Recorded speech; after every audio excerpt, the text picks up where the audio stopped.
Og þá bjóðum við velkomin fyrsta fyrirlesara morgunsins, Karl M. frá Kóvína.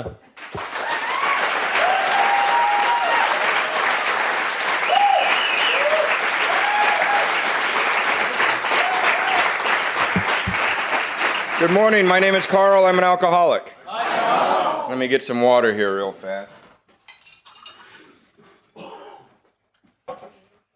Once again, it's a great honor to be here, and I am so amazed again that just as many people are here at the morning workshops as were at the speaker meetings. You guys have now legitimately beat out 99% of the conferences in the United States by your attendance at the workshops. It's really true. Usually the speaker meetings are full and the workshops are about 1/4 full. So I'm very impressed with you Icelanders. I knew it came from somewhere, right? Because I'm always so impressed with myself. That's what it But before I get going, I want to, again, I would not normally do this because I treasure this. I have a first edition big book with me that I brought from the United States, and I don't know if maybe some of you have seen them before, maybe a number of you have them, I don't know. I didn't know how rare it would be here, but I have one here, and Mickey is holding it up, and I would like to hand that around, and you can glance at that as we're going through the workshop, but please be very, very careful with it. And also, when it's in this corner, Michael and Mickey have been signing so many books. Please do not sign this one. I love you both, but I don't need your phone number in my first edition. But you'll notice that it has a reprinted cover the way that the old covers of the big books of Alcoholics Anonymous were. So it's sort of a reprinted cover around that. It is a 12th printing from 1948. So, and you'll also notice, we're going to be going over the doctor's opinion in here. You'll notice, glance through the doctor's opinion there, and you'll see that where Dr. Silkworth signs in all our other big books, where he puts his name very freely in there, next to the letters that he had given, he does not there. In fact, they go blank, blank, MD. You'll notice that when they hand that around. So when Mickey's through with it, he'll hand that around. Anyway, we're here to talk about the doctor's opinion. You may be thinking, boy, when are we going to get on to some of these other speakers that came all this way? But it's just sort of the luck of the draw. I got Friday night and I got doctor's opinion, so I'm actually glad about that. I get to get it out of the way and then sit out there with you the rest of the whole weekend. Now, doctor's opinion. I would like to chat a little bit about a little bit of history about who he was a little bit. How many people here have never ever thoroughly read the doctor's opinion? And be honest, it's okay. It's not any secret around here that some of us haven't. Okay. How many people feel they have really been able to study it and understand it? How many people are not sure or are scared to raise their hand? There we go. There we go. Okay. All right. The first thing we need to know about the doctor's opinion is that he is not an alcoholic. Okay. Dr. William Silkworth was the head of a hospital named Towns Hospital in New York. When you read Bill's story, you will find where he keeps on going into a detox or the hospital, Towns Hospital in New York, and Dr. William B. Silkworth is the head physician at this hospital. Now, the Society of AA has often regarded Dr. Silkworth as a saint because of the hard work he had done with alcoholics. Now, we don't regard Bill and Bob as saints, do we? No, we don't. But yet, it's often referred to that Dr. Silkworth, we almost regard him as a saint. And the reason that we would regard him as a saint for the work he did for us, for Alcoholics Anonymous, and not Bill and Bob, is simply because Bill and Bob were alcoholics trying to save their own butt. Right? Dr. Silkworth did not have his life at stake. He just somehow developed a love for working with alcoholics. Now, I found out that he did not always have this great love for working with alcoholics.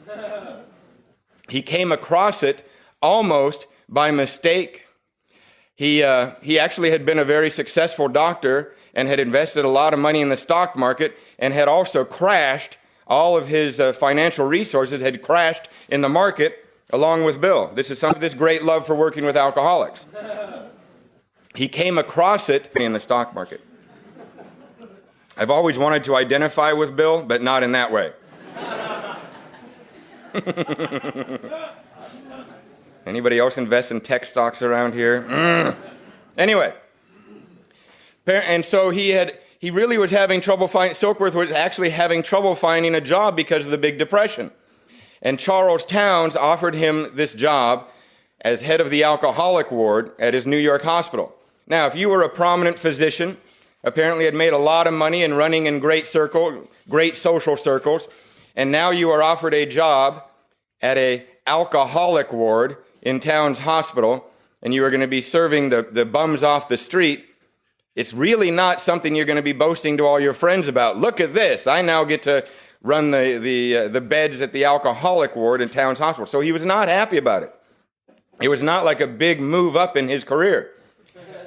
It really wasn't. But he took it at a very low stipend, a very low salary, because he couldn't get anything else. And it was there that then he developed this love for alcoholics and really became just absolutely attached to us. And this is the hospital that Bill came in and out of. And when Bill works his first step, when you can see in Bill's story when he is working the first step and completely surrendering, he came across Dr. Silkworth, and Dr. Silkworth is the one that gave him the definition of what the problem is with the alcoholic.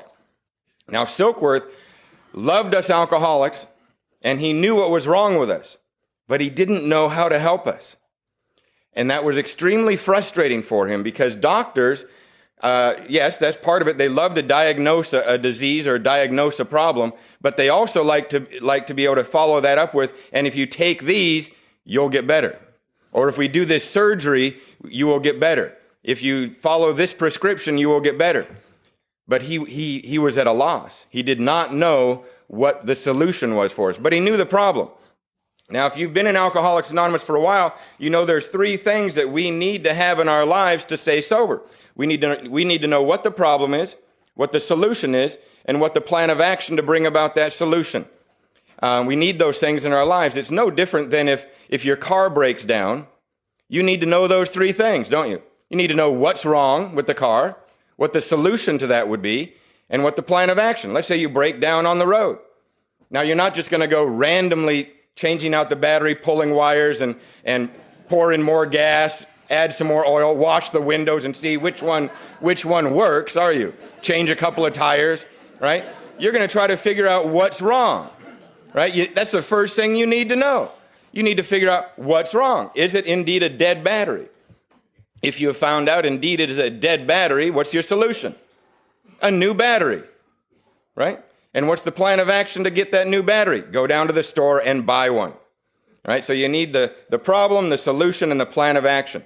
And Silkworth was there in New York, and through his work, his medical expertise, and his observations of the hundreds of alcoholics coming and going out of that ward, out of the alcoholic ward, and he actually, because he loved us, talked with us, right? Many other doctors at that time would never even speak to them. They just say, okay, pump them full of this and let them rest and have them do this. But he was actually talking in depth with us and having conversations and forming his theories as he was working with us. But he knew the problem, but he did not know the solution or any plan of action to bring about that solution. So when Bill got sober, Silkworth was really quite interested.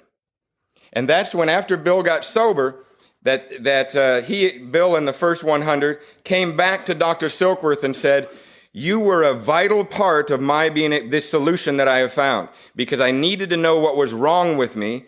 And I imagine, I of course wasn't there, but after Bill got sober, he wanted to find out what was it that converged in on me that I was able to stay sober and find this solution, and that now we have this many people sober. So he was tracking back over his life, and he saw a very important component were his conversations and his interactions and the views of Dr. Silkworth. And so that's why I'm sure that they then asked Dr. Silkworth to add to the Big Book of Alcoholics Anonymous. Okay, now the beautiful part about Alcoholics Anonymous, and it's sort of like almost like You know, at Christmas time, all Christians get together and they tell the wonderful story of the birth of Jesus and the manger, and there's no room at the inn, and the donkey and Joseph and the 3 wise men and the star, right? We all know that story. We're all told that as children. I imagine that, yes? Everybody knows that. And, you know, that's sort of Christianity's way of celebrating the birth of Christianity. Well, in looking at the birth of Alcoholics Anonymous, because to me, equally important, equally amazing, an incredible gift to mankind, that I look at the birth of Alcoholics Anonymous almost the same way. Now, there certainly were not 3 wise men involved, I can guarantee you that. In fact, just the opposite, right? But when you look at the way that the solution converged in on Bill and the sequence of events that happened, it's just as amazing to me that Bill, while drinking in New York, comes in and is interacting with Dr. Silkworth, and he finds out the problem, but he doesn't know the solution. Over in Europe, now I'm going to be jumping ahead a bit. Over in Europe, Karl Jung, the celebrated psychologist, he knew our solution. He knew that alcoholics of our type, because he was also interacting with alcoholics, he knew what the solution for alcoholics were. He knew that we needed to have a vital spiritual awakening. So over at the very same time in history, in New York, Dr. Silkworth knows our problem, but doesn't know what our solution is. Over in Europe, Karl Jung, he knows what our solution is, but has no clue what our problem is. He did not know what was actually wrong with us. He did not know what Silkworth knew, but he knew that we needed a vital spiritual awakening, right? And at the very same time in history, there was this other group of people, actually a Christian-based group called the Oxford groups, the Oxford movement, going on in the United States, that had a plan of action going on. But they didn't know what was wrong with anybody, or they didn't know what the solution is, but they had a plan of action going on, right?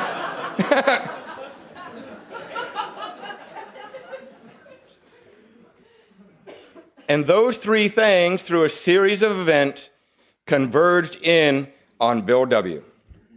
The problem, the solution, and the plan of action. Now, I'm not going to take all the time to describe exactly that sequence of events. If it sparked any interest in you at all and you don't know the sequence of events, I strongly encourage you to either start asking old-timers or other people that do know, or start reading yourself all the AA literature, because you can gather all of that information. It's actually, if you really study the book, you're going to find out all of that. It's all in here, but they only make light reference to some of those events as it converged in on Bill. But you have to study the book.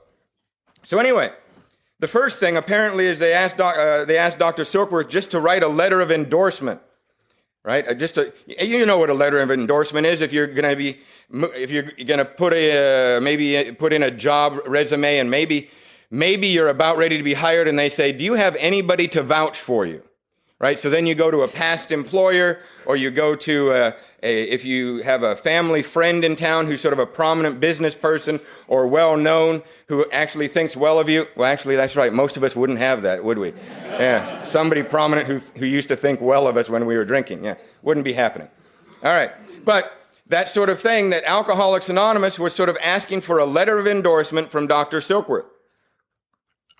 And we can see right there, it's in the Roman numerals, XXIII, right there at the, most people have their big book, yeah? Okay. All right? It's right there at the beginning. And if you read that first part, it really does not give us a lot of in-depth talk about what alcoholism is, or his theories that we're going to talk about in a few minutes. It's really just sort of a quick little synopsis of that one of these fellows came to my hospital. He was obviously desperate. Something happened to him. I think that's just great. But he does say something very, very impressive. If we notice at the bottom, when he describes Bill and this means of recovery that he witnessed, he says, "These facts appear to be of extreme medical importance because of the extraordinary possibilities of rapid growth inherent in this group," meaning that this group of people that are staying sober. "They may mark a new epoch in the annals of alcoholism." So he's making reference to that there's been years, if not centuries, of medical research on alcoholism, and it hadn't really gone anywhere. they were still rather stumped as to what to do.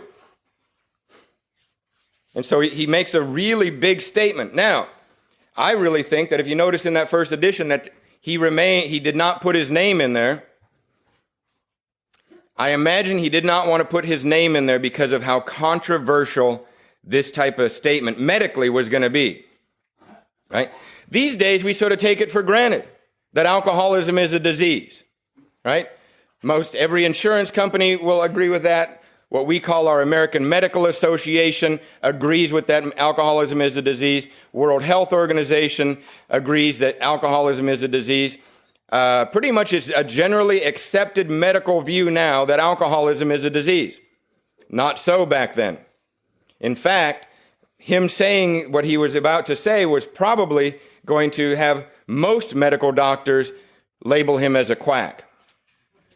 This doctor right here was the very first doctor in history, except for one, that had ever published a paper or written out a theory that alcoholism was a disease and kept his reputation. From what I understand, and I have not investigated it fully, and maybe somebody could tell me if I am a little bit wrong, there was a doctor named Benjamin Rush back in the American colonial times who did make reference to alcoholism being a disease, but apparently he did not really keep his reputation in other areas and it was just sort of dismissed and lost in history for a long time. Now, Silkworth was the very first doctor to say that alcoholism was a disease, and we also need to notice that this is an amazing thing that a medical doctor would stand behind a spiritual movement. That's huge, because what do doctors usually, they think in medical problem, medical solution. And he's going to admit that most doctors, we're going to see here in a couple of paragraphs, that most doctors really do not put too much emphasis or credence on anything other than what is scientific and medical. And if he's going to write a paper and have a theory that we have a medical problem, but yet he's endorsing a spiritual answer. Now, he's probably willing to do that because for so many years he saw us die and die and die. And then all of a sudden, something happened in front of him that he couldn't deny it. Right? He could not deny what happened right there in front of him. So against his medical training, he had to say. But it's a huge thing to put for a medical doctor to actually put on paper, to actually publish and attach his name to it and say, what my theory is that these people have a medical problem, but their answer is spiritual. It's a big thing. Now let's look at, after they got that letter of endorsement, which it looks like they said, when they got it, they said, this is just great, but you know what? It's really not what we're looking for. We want more. And they say, right after he signs it the first time on Roman numeral 24, is everybody there at Roman numeral 24? Then the people of Alcoholics Anonymous interject. And so this printing that is sort of larger, I imagine it is in your books also, a little bit larger than the next section of printing is actually the group of Alcoholics Anonymous stepping in and talking again for the next couple of paragraphs. And it's they say some incredible stuff here. It says, in this statement, he confirms, meaning the doctor, that we who have suffered alcoholic torture must believe. Now notice it does not say that we think we should believe, it might be a good idea to believe. It says we must believe that the body of the alcoholic is quite as abnormal as his mind. It was no secret to society and family members and people who loved us that our minds were kind of screwed up. There was no secret. But but they didn't quite know how or why our minds were how our minds quite operated. They just knew we were screwed up. But there's a very important aspect here that had never really been documented before, and that our bodies were abnormal. And these are the two things that if we read the doctor's opinion, that I firmly believe that we need to understand. We need to be able to apply these two things into our history, into our lives, and be able to document in our lives, or at least point out and really be very, very clear how these two things have operated in our lives if we are to be able to work step one in Alcoholics Anonymous. And that is the concept of allergy of the body, obsession of the mind. These are the two things that this doctor's opinion and the next few chapters, Bill's story, more about alcoholism, and there's a solution, and more about alcoholism. Those are the two key things that just keep coming back and back and back. Allergy of the body, obsession of the mind. And this allergy of the body thing, Dr. Silkworth says, is a very important concept for us alcoholics to really understand. And Alcoholics Anonymous, through our little ceremonies also, I claim that this allergy of the body component of alcoholism is very, very important. We can't disregard its importance. In fact, this whole thing about taking 90-day chips, 1-year anniversaries, 5-year anniversaries, 10-year anniversaries of total abstinence is all based upon the fact that we really find it very, very important of this allergy of the body concept component of alcoholism. That's why we get so excited that we did not even take one drink. Now, many non-alcoholics think, and many alcoholics, what's the harm in one drink? Right? Many of us feel, what's the harm in one drink? Well, if we really know about allergy of the body, we know exactly the harm in one drink. Right? Because that one drink, you see, nobody in Alcoholics Anonymous says when we take one drink, we're going to explode on the bar stool. Have you ever seen anybody blow up right on the bar stool? You ever seen anybody, they take one drink and they dead? You ever seen anybody one drink and just black out? Yeah, there's some winos that may do that. But that we all know that's not the truth. But when we really understand this allergy of the body concept, we will guarantee an alcoholic one thing. If they take the first drink, we guarantee you there will be another. That's the only thing we guarantee you, that there will be another. All right. Now, in fact, they, at the very bottom of this paragraph, they say, in our belief, any picture of the alcoholic, or another word there would be any description of the alcoholic, which leaves out this physical factor, is incomplete. So if you hear somebody in Alcoholics Anonymous say, I don't have an alcohol problem, I just have a living problem. Well, that's an incomplete picture, isn't it? Many people have a living problem. Don't we all have relatives who are not alcoholic that are pretty goofy? Some of us think they need a drink, right? Every family's got somebody who's got a living problem in it. In fact, the human condition, all human beings, the human condition is that we do have living problems. But if we're not alcoholic, we don't have this physical factor, right? So it says any picture or any description of the alcoholic which leaves out this physical factor, this allergy of the body, is an incomplete description of alcoholism. Very next sentence, the doctor's theory that we have an allergy to alcohol interests us. It's the very first time they say the word allergy. Anybody in here allergic to strawberries? Nobody. There's usually one or two. Anybody allergic to milk? There we go. Okay. What happens to you when you drink milk? Stomachache. Okay. You become confused in the brain. Okay. Stomachache. So she gets, because there were only 3 hands, there's about 200, my guess is 250 to 300 people in this room. 3 hands went up that said they are allergic to milk. That means, don't take this badly, you have an abnormal reaction to milk. Right? Yeah. Right. Allergic just simply means abnormal. right? And the only reason it's abnormal is that most of you don't. Now, if when we drank milk, 248 of us would get stomach aches and become confused in the brain, and 3 of us would drink, nothing would happen, well then what would they call milk? Poison. They would say you don't drink it.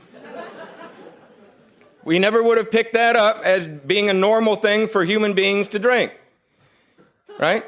Then the normal reaction to drinking milk would be stomach ache, headaches, and confusion in the brain. And the abnormal reaction to milk would be no reaction, right? It's just as if people who are allergic to bee stings, or I'll use strawberries. I love the strawberry ones. You know, if somebody is allergic to strawberries, what usually happens is their glands swell up, they can't breathe, they get hives. They get swelled up, red blotches, and hives. Right? That's an abnormal reaction. Right? But most people can eat strawberries very successfully, just like you had said. But I don't know, does anybody know anybody that's allergic to strawberries? Wow, Iceland is not allergic to strawberries. That could be of some genetic importance around here.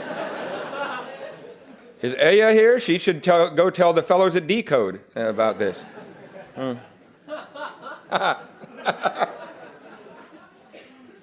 But somebody who has that reaction to strawberries, swells up, glands, hives, all of this type of stuff, when they go to the restaurant and the waitress comes around and says, our special today is strawberry shortcake, fresh in today, they don't say, I'll take 2.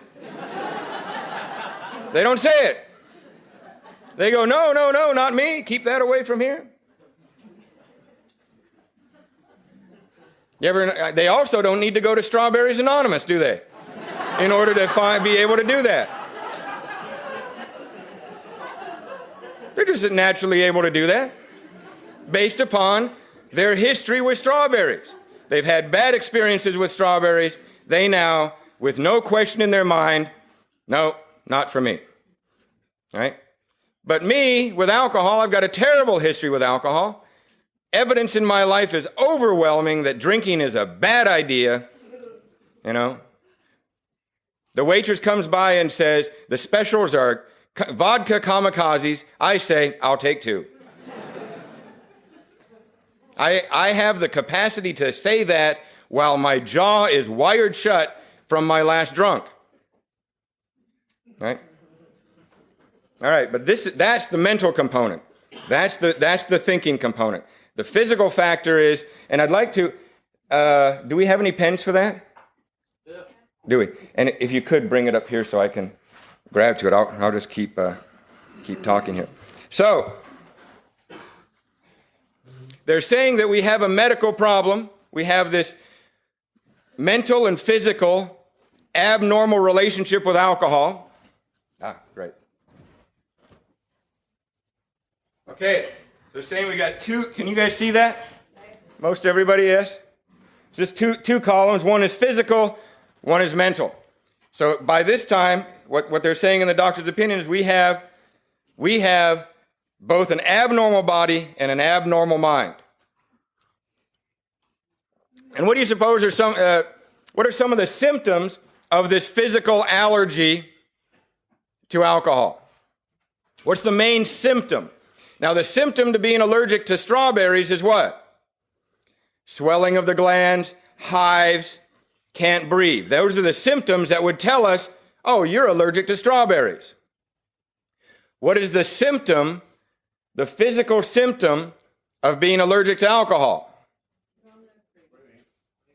This weird thing called the phenomenon of craving. You can't see it. Nobody else can feel it. Only we kind of feel it. And as I said last night, the best description for me in my life of this phenomenon of craving, which is my symptom of being allergic to alcohol, just like the swelling and the hives are the symptom of being allergic to strawberries, this phenomenon of craving in my life is I seem to get thirstier the more I drink. when I would drink alcohol, it seemed like there was always this little pilot light burning in my belly. Always. Just this little pilot light burning 1 inch behind my belly. And when I would take a drink of alcohol, it's like throwing gasoline on a fire. And it would just, all of a sudden, there's an unquenchable thirst going on. And if I have that, that's alcoholic. That is a physical. All right. Did I spell phenomenon right? I think so. I'm hoping you Icelanders wouldn't know anyway. You probably do. You probably know our own language better than we know it. Now we're going to notice, I want you to turn one more page to Roman numeral 26, XXVI. And let's look what the doctor says about that. The first full paragraph, starting with the words, we believe. We believe, and so suggested a few years ago, that the action of alcohol on these chronic alcoholics is a manifestation of an allergy. That the phenomenon of craving is limited to this class and never occurs in the average temperate drinker. How many people have ever experienced starting to drink and this idea that getting thirstier, as they drank beer, they became thirstier the more they drank, or just meaning to have a couple and all of a sudden find out that they drank 12 and all of it? How many people have ever experienced that in their life? Okay, if you've got your hand up, you're in serious trouble right now. Because it says right here, never occurs in the average temperate drinker. It may occur, and I don't want to confuse anybody right now, but there is a certain class called a certain type of hard drinker that the book talks about, right? That may or may not be alcoholic or become alcoholic. But a certain type of hard drinker that may not be alcoholic, that may apparently experience this, but it never occurs in the average temperate drinker. So, bottom line, if you just raise your hand, you are not an average temperate drinker. Sorry. My mother, when I start talking about getting thirstier the more you drink, or this little pilot light and it feels like you've just poured gasoline on the fire and it's now raging, she looks at me like I'm crazy. Well, she's right, but she has no concept in any way, shape, or form and has no experience in alcohol ever doing that to her. No idea at all. Right? All right. Now, it says that these allergic types can never safely use alcohol in any form at all. So that means now that it's not okay just to drink mixed drinks. It's not okay now just to drink beer and lay off the hard stuff. They're saying in any form at all, and they're even talking about mouthwash. Right, Ted? You would have to hear Ted's story to know that. And once having formed the habit, they found they cannot break it. Once having lost their self-confidence, their reliance upon things humans, their problems pile up on them and become astonishingly difficult to solve. Okay, before we get on to this, underneath the phenomenon of craving, what are some of the things that alcoholics do while drinking as a result of this physical factor and the phenomenon of craving? What are some of the things that we talk about in meetings that we do as a result of that? Wrecking cars, losing jobs, right? All those things. Those are all the things that are a result of the physical factor, what happens to us when we do drink. When we have alcohol in our system, yeah, we wreck cars. At least I do, I imagine you do. We lose jobs because jobs get in the way of our drinking, don't they? We ruin families. And the list goes on and on and on, right? As a result of the things that we do while we have alcohol in us. And most people on this planet believe that's alcoholism. We can't control our drinking. We do all these crazy things that society doesn't like. And if we would just knock it off, we'd be fine. That's what most of society views. They don't quite understand this phenomenon of craving, but they know that we drink badly and that we drink too much, and we say we're not going to, but we do. and that we do all these things. They have to lock us up. They have to get us out of their lives because we do these things, and if you would just stop, things will be okay. And if that were true, like I said last night, all we'd have to do is once a year we would have a Just Say No convention, and that'd be it. Maybe we would all wear shirts that say Just Say No, just to give us a little reminder that no.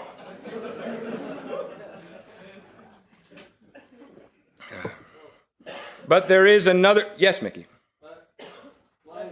Mickey Bush, I'm an alcoholic. I think they want you on the.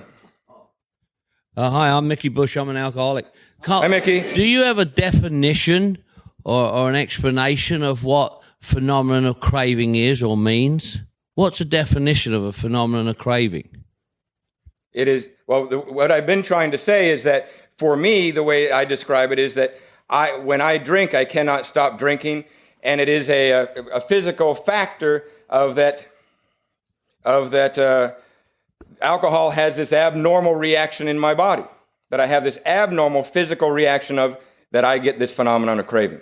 I kind of understood that. That's what happens.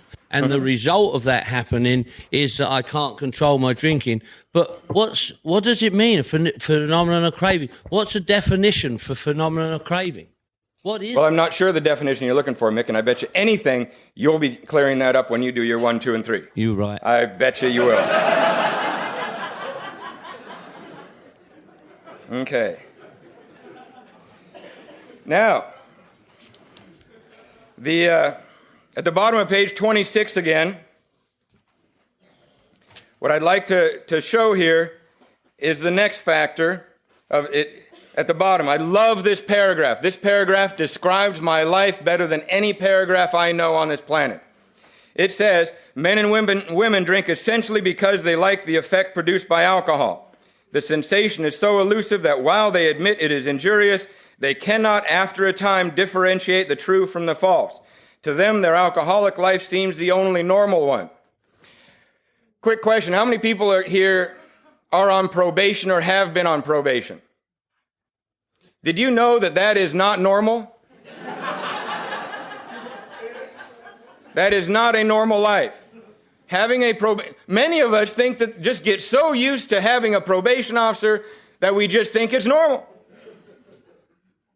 That's not normal living. Okay? How many people regularly, and prior to coming to Alcoholics Anonymous for many years, always some sort of conflict going on with their families on a regular basis? That is not normal living. That's not the normal life. How many people at least every 90 days would have some sort of catastrophe that seemed, I just don't know how I'm going to get out of this one? At least every night. That's not normal living. That's not a normal life. But we begin to accept that as being a normal life. That's just the way it is. To them, the alcoholic life seems the only normal one. Now, when this next part is so beautiful, it's when we are sober with no alcohol in our system. We are restless, irritable, and discontented. This is why, unless they can again experience the sense of ease and comfort which comes at once by taking a few drinks. Okay? So, we have this mental obsession, this type of thinking, okay, that leads us back to the first drink at all costs. And one of the things that sets us up there, and it's sort of, I'm gonna be writing this third column here, and there's a reason I'm doing this because I'm gonna bring it back here in a second, is there's a third column of what we call the spiritual problem also. Okay, I'm gonna write that in there. Before we get to that, I'd like to ask, what are some of the things that we do that always lead us back to the next drink? That might be symptoms of the mental obsession. Rationalize? Okay, I'll take that. How about rationalize or blame others for our problems? Do we do that? What's the big one? This time it'll be different. Or false belief. This time yeah. this time it'll be different. This time it'll be different. How about if I just got the right woman or the right man, things will be better, and I won't need to drink this way? Anybody ever felt that way? Or is it that our mothers keep telling us that? If you just got the right woman or the right man, you would. And we go, yeah. Or maybe not the right one, but maybe a different one. We just change. How about it's this job? Or I don't have a job. If I had a job, or if I didn't have this job, I had a different job. If they paid me more money, or if they didn't give me this much money, there are actually people that think if they just didn't pay me this much, I wouldn't be screwing up this way. And wouldn't you like to have that problem? Right? So, that could be another one, different job. I know my writing's getting sloppy down here at the bottom. All right, this list can go on and on and on, and if you work with other alcoholics, you hear a new one every week, right?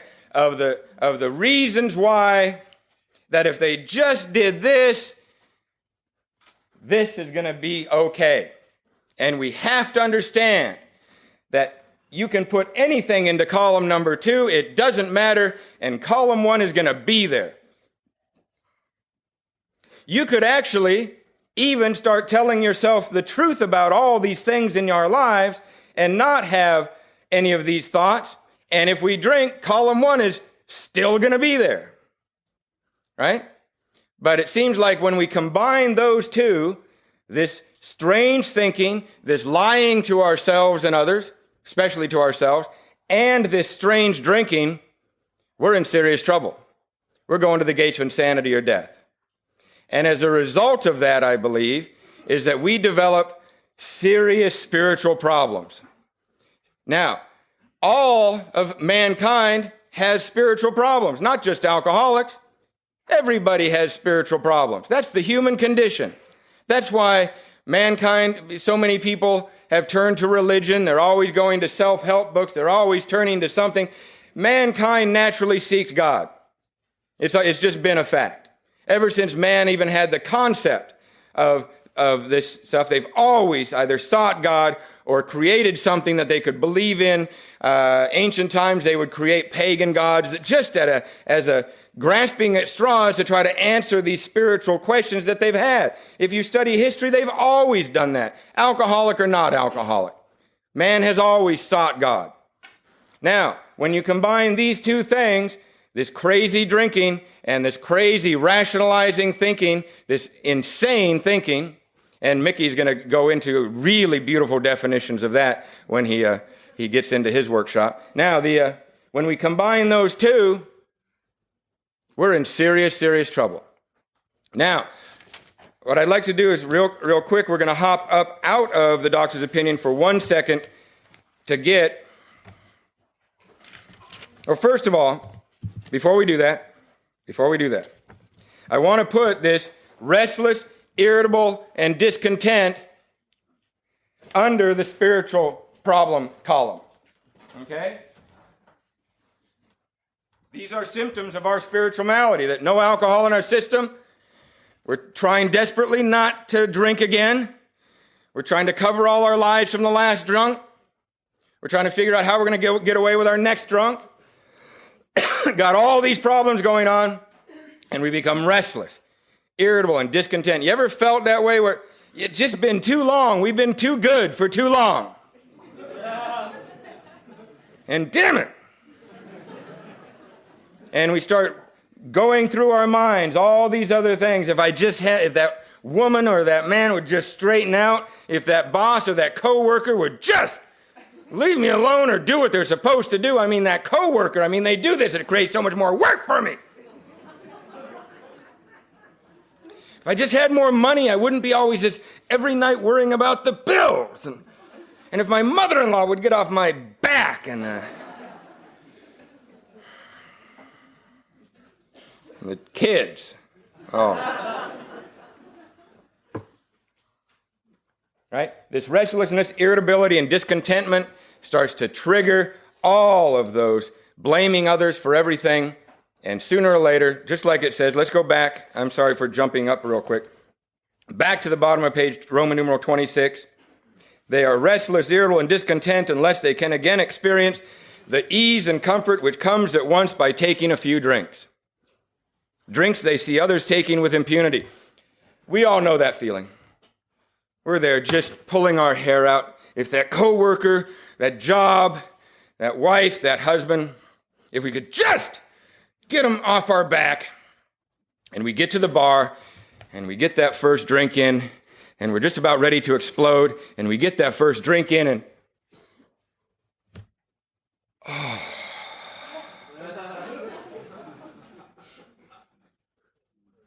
well, who gives a shit about that job anyway?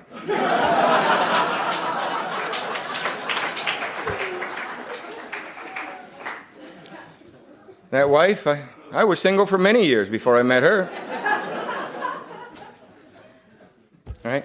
All these things come through. And I mean, alcohol just seems to have, for me as an alcoholic, an unbelievably satisfying response. Whew. Drinks they see others taking with impunity. I told you last night I was in the Navy. This one used to kill me. I would be in so much trouble from the week, a day, a month before, again and again and again. And then I'd be trying not to drink, or I'd be on that antabuse, right? And in between, while I was on the antabuse, during the 7 months I was on antabuse, there were a couple of weeks in between each drunk, right? Because I'd be just in so much trouble from the last one. And payday would come around.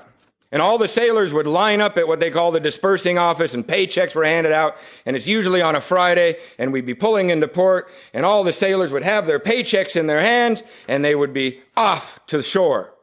And I'd be standing there.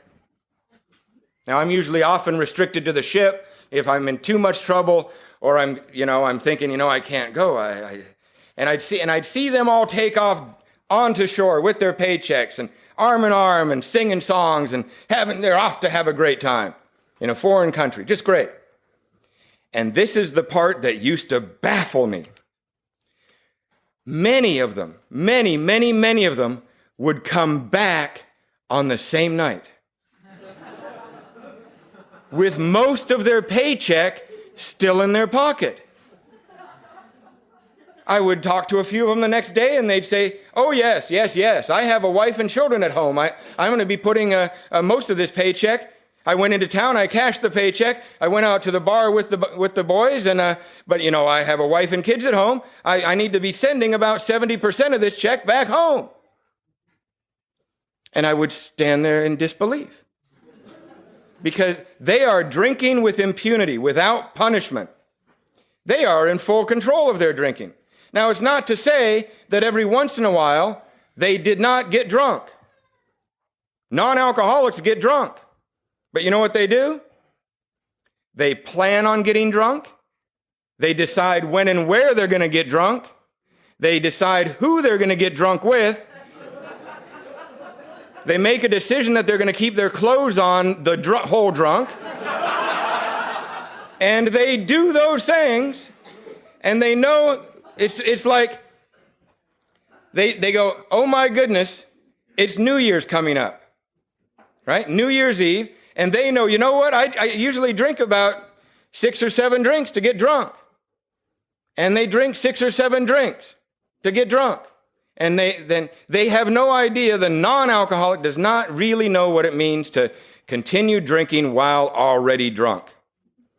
They drink to the point that they like to, and the reason they can do that is because a few times in their life they've made the mistake of over drinking. And they don't like that. It's not that they don't like to be drunk, but they've made the mistake of over drinking and getting sick or doing something stupid, and they've learned from that lesson.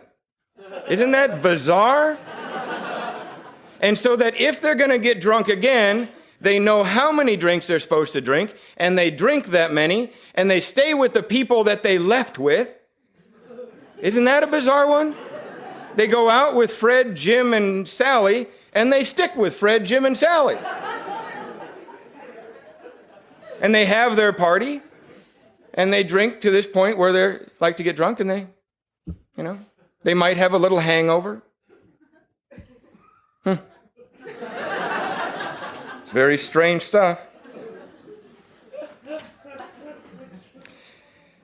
Drinks they see others taking with impunity. After they have succumbed to the desire again, as so many do, and the phenomenon of craving develops, just like that, once they've succumbed to the desire again, this mental obsession has driven them back to the first drink. They have succumbed to that. You know what? You guys understand succumb? Given into that desire, and they drink again, and the phenomenon of craving develops, and they pass through the well-known stages of a spree, right? The spree is well-known stages of a drunk, right? They emerge remorseful with a firm resolution not to do this, not to drink again. This is repeated over and over, and unless this person can experience an entire psychic change, there is very little hope of his recovery. Okay, I'd like to get into some more symptoms of this spiritual problem.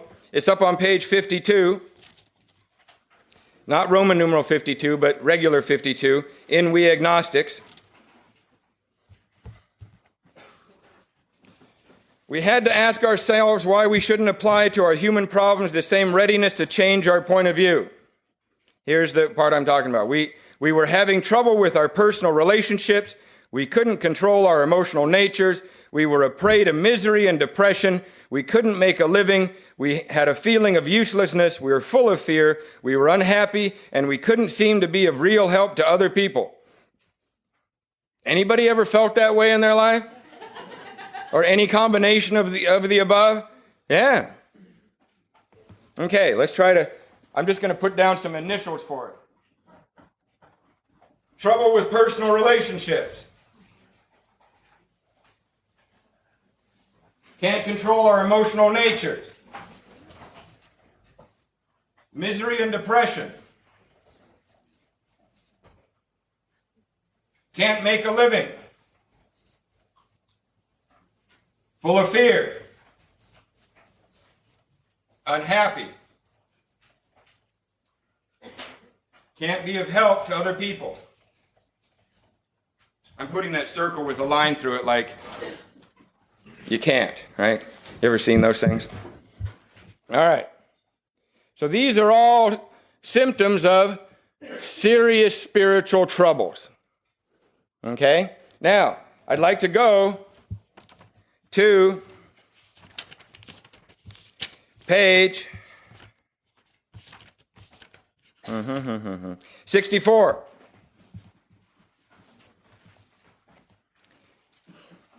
And this is what I think is the secret of what Alcoholics Anonymous does, and why we are asked to do all the things we're asked to do. In the bottom paragraph, when it's talking, the very first sentence is resentment is the number one offender. We're not going to get into that. I'm sure Michael is going to get very much into that. But in the middle of that paragraph, it says, when the spiritual malady is overcome, we straighten out mentally and physically. I believe they are referring to this idea, that Alcoholics Anonymous will straighten out column 3. When we do all the things we're supposed to do, this column here is what's going to be solved. Doesn't this look like all of the things that can be solved by the steps of Alcoholics Anonymous? These are all the things that the steps address. And when we solve the spiritual malady, the mental obsession does not come into play. It seems to be relieved. And when that is relieved, this becomes a moot point. It doesn't, if we do not have this mental obsession, and we do not, as it says, succumb to the desire for the first drink again, then the fact that we are allergic to alcohol is of no consequence, is it? Just like the person who is allergic to strawberries, it does not matter that they're allergic to strawberries if they eat no strawberries. It only becomes a factor in their life if they eat strawberries.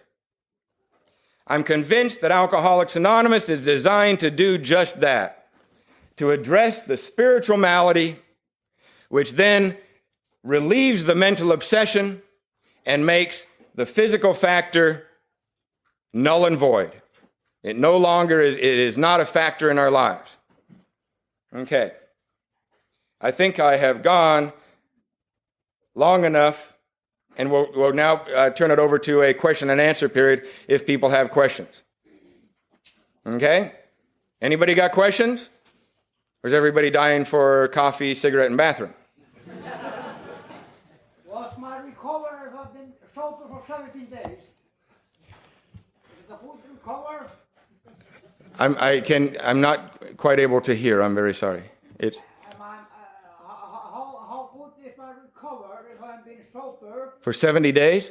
How good is your recovery if you've been sober for 70 days? Am I recovered? Are you recovered if you've been sober for 70 days? Have you worked all 12 steps of Alcoholics Anonymous? No. Then no, you are not. You are in a very dangerous point. You're in untreated alcoholism, to tell you the truth. You are very susceptible to columns 2 and 3 here. Yes, you have not. If you have not had any alcohol for 70 days, you have temporarily put this first column at bay, temporarily. But if we do not do what's asked of us in Alcoholics Anonymous, we are totally involved in columns 2 and 3. Yes? How about if I've been sober for 10 years and not taking the spiritual part of it? Am I then recovered? I really can't answer that for you. If you've been sober for 10 years, I don't want you to take this wrong. If you've been sober for 10 years, but you have not done this, then there's two ways for me to look at it. Number one, you found some other way, because Alcoholics Anonymous does not say that there may not be another way to stay sober. And maybe you have found another way that has worked, but I don't see many giant followings of meetings with your name on it, because you're sitting here with us. I actually have worked the steps. Oh, okay. And I know the difference. I'm just asking us. Okay. But again, so I'm not saying it back personally, but when somebody says that, that's the only way for me to think they found some other way that has worked for them, but apparently it is not working for the masses, or they're not an alcoholic of my type. And I usually go with, if you stayed sober a long time, but have not worked the steps, have not followed what I have found, you can't be like me. And I have to say that for my own protection, because it's so easy for the alcoholic mind to go, but if I meet too many people in 1 week that say I'm sober 15 years, haven't been to meetings, and if I happen to just be a little bit restless, irritable, and discontent that day, I'm susceptible to think, well, my God, maybe I could do that. Maybe I could get a little extra golf in that way, and maybe I could make a little more money at golf. I could start another company. I could do all these things, and So I always have to say, it's in my own heart, when I hear somebody that has stayed sober that long, one of those two things, and I usually go, they must not be an alcoholic of my type, because I could never last 10 years. Yes, Thor.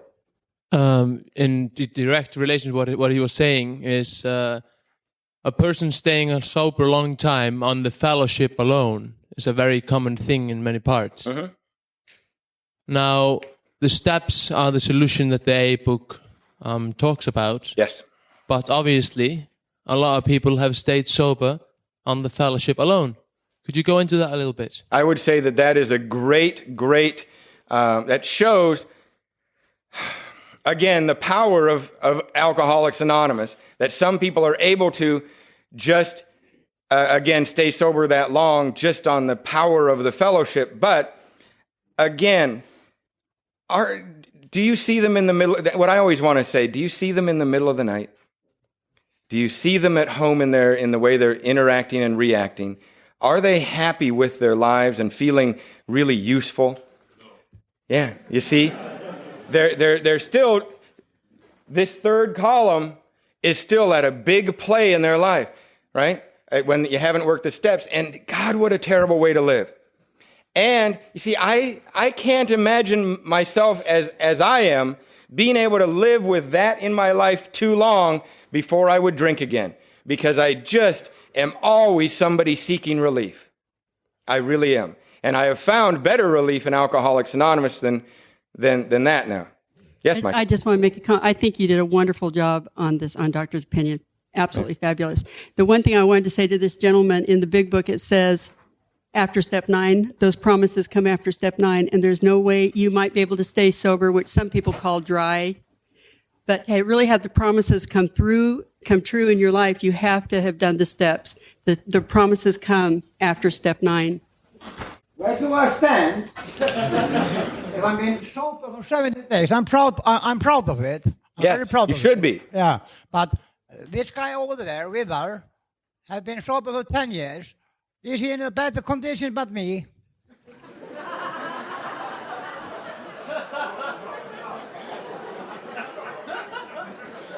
Answer that. That's. He's dead serious. It's a wonderful question. You know, I would have to say that somebody with 10 years of untreated alcoholism is in a worse position than you are at 70 days. Because it's so much easier for somebody with 10 years to say, I've got 10 years, put that block up. It's often hard for somebody else who's worked the steps that has 4 years to even approach somebody with 10 years and say, look, I found a way to be happy. Right? Much easier to approach you, my friend, and say, look, you got 70 days, come on, let's do what we're doing, get enthusiastic. Here's the steps. You in your frame of mind with 70 days may be more open-minded to taking the actions that you need to take. That's okay. There's a guy who drove me home last night. I live in a shelter with some guys like me. Mm-hmm. They are sober, but he said, I'm going to take you, like Michael said, I'm going to take you to 18 meetings in a row. Some fellow at... Yeah, he told me, I'm going to drive you to 18 meetings in this weekend. A fellow from AA said that? Yeah, a friend of mine. Well, good for him. That's great. Is it good for me? It's good for you, but you know what? It's better for him.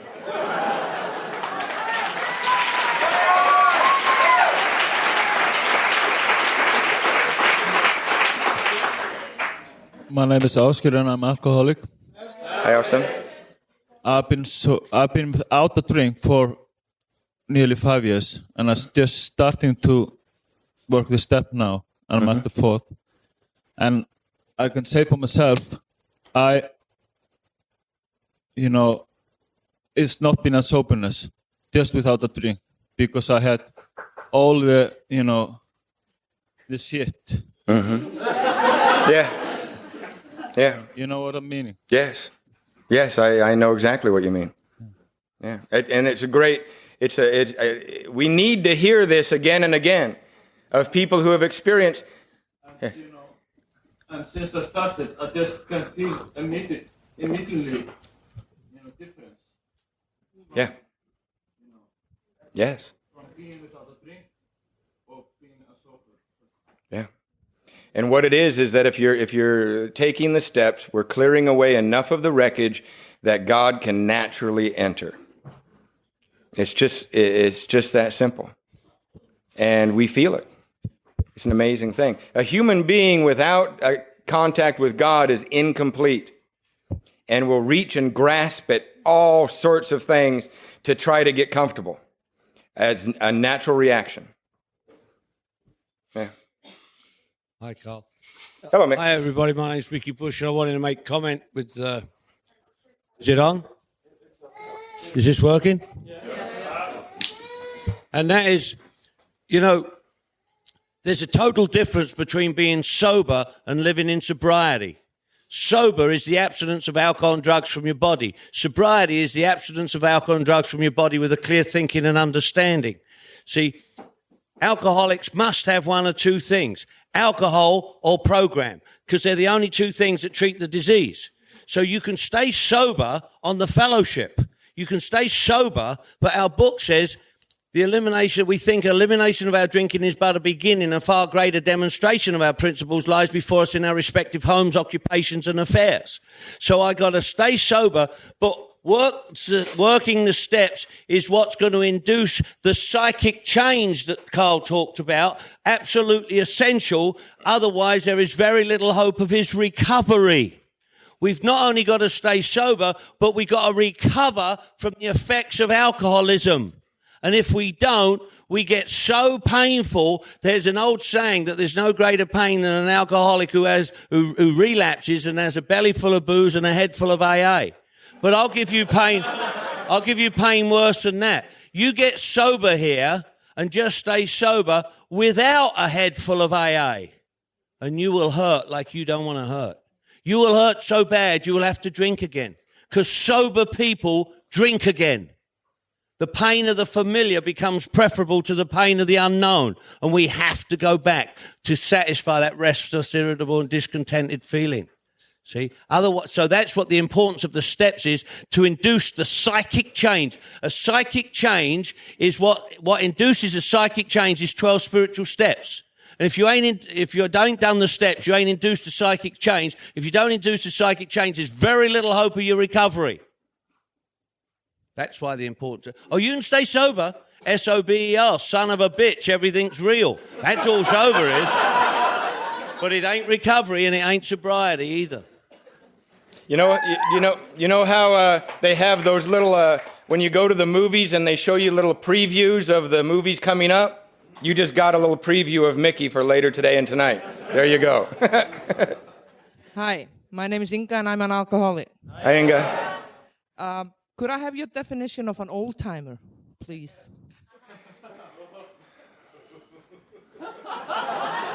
Now, there's two ways to look at that. There's a number of ways to look at that. Now, in Southern California, this is the way that the general thing that they say, and it is based upon one way to view old-timer. Okay? There's this fellow named Harvey A. in our area. He's got 43 years of sobriety. Just 1 second, my friend. Okay? And he has been very frustrated over the years because way back when he had 13 years, 15 years was an old-timer. And it was just based upon just the idea of how many years you have and using that definition of old-timer. And when he got to 15 years, that very same year, the definition changed to 20 years. And then when he made it, just before he hit 20 years, all of a sudden they had a vote at an old-timers meeting and they changed it to 25 years. And by God, right before he hit 25 years, they changed it to 30.